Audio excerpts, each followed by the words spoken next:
আমরা প্রবাসীদের ভোটাধিকার চেয়েছি। এই আন্দোলন, এই বিপ্লবের অভ্যুত্থান আমরা একা করে নাই। আমাদের প্রবাসীরা সমান কৃতিত্বের দাবিদার। তাদের ভোটাধিকার কেন থাকবে না? তাদের ভোটাধিকার অবশ্যই নিশ্চিত করতে হবে। তাদের ভোটাধিকার শুধু নিশ্চিত করলে হবে না, তাদের ভোট প্রয়োগ নিশ্চিত করার ব্যবস্থা করতে হবে।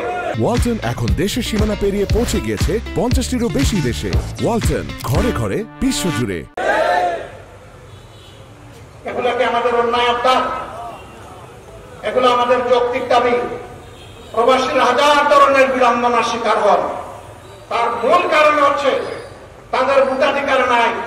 এই জন্য যারা সরকারে যায় তাদেরকে গুরুত্ব দেয় না।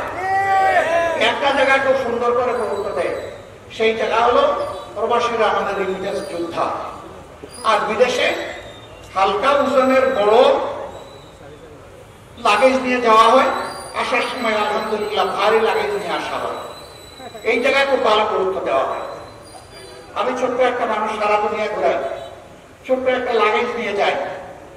নতুন জায়গায় গেলে বন্ধুরা বলে যে আপনার ট্যাগটা দেন। কিসের ট্যাগ? বলে যে আপনার লাগেজ ট্যাগ।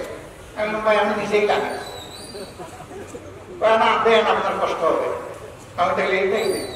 এখন লাগেজ নাই, তাহলে এইটাই আমার জন্য যথেষ্ট।